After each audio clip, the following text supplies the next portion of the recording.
তিব্বত ও ভারত হয়ে প্রবাহিত নদীর ওপর চীন একটি বৃহৎ বাঁধ নির্মাণ শুরু করেছে। বেজিং গত ডিসেম্বরে এই প্রকল্পে অনুমোদন দেয়, যেটি তিব্বতে ইয়ারলুং সাংপো ও ভারতে ব্রহ্মপুত্র নামে পরিচিত নদীর উপর নির্মিত হচ্ছে। এর উদ্বোধনী অনুষ্ঠানে উপস্থিত ছিলেন দেশটির প্রধানমন্ত্রী লি চিয়াং। বাঁধটি নির্মিত হলে এটি চীনের মধ্যাঞ্চলে ইয়াংজি নদীর ওপর অবস্থিত রেকর্ডধারী থ্রি গর্জেস বাঁধকেও ছাপিয়ে যেতে পারে এবং ভারত ও বাংলাদেশে নদীর নিম্ন প্রবাহে থাকা কোটি মানুষের ওপর গুরুতর প্রভাব ফেলতে পারে। চীনের এই প্রকল্পের ব্যাপারে জানুয়ারিতে উদ্বেগ প্রকাশ করেছিল ভারত।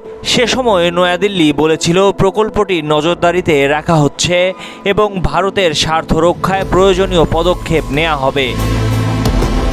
ভারতের পররাষ্ট্র মন্ত্রণালয় জানিয়েছিল, তারা চীনকে অনুরোধ করেছে যেন ব্রহ্মপুত্র নদের উজানে কার্যক্রম চালানোর সময় নদীর নিম্ন প্রবাহে থাকা দেশগুলোর স্বার্থ ক্ষতিগ্রস্ত না হয়। অন্যদিকে চীনের পররাষ্ট্র মন্ত্রণালয় গত ডিসেম্বরে বলেছিল, এই প্রকল্পে কোনো নেতিবাচক প্রভাব নিম্ন প্রবাহে পড়বে না।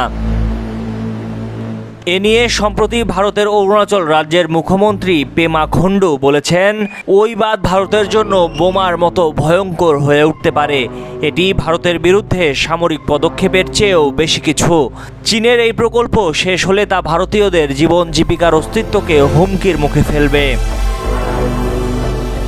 নিম্ন প্রবাহে প্রভাব ছাড়াও পরিবেশবিদরা এই ধরনের বৃহৎ প্রকল্পের কারণে পরিবেশ সংবেদনশীল তিব্বতী মালভূমিতে অপূরণীয় ক্ষতির আশঙ্কা প্রকাশ করেছেন।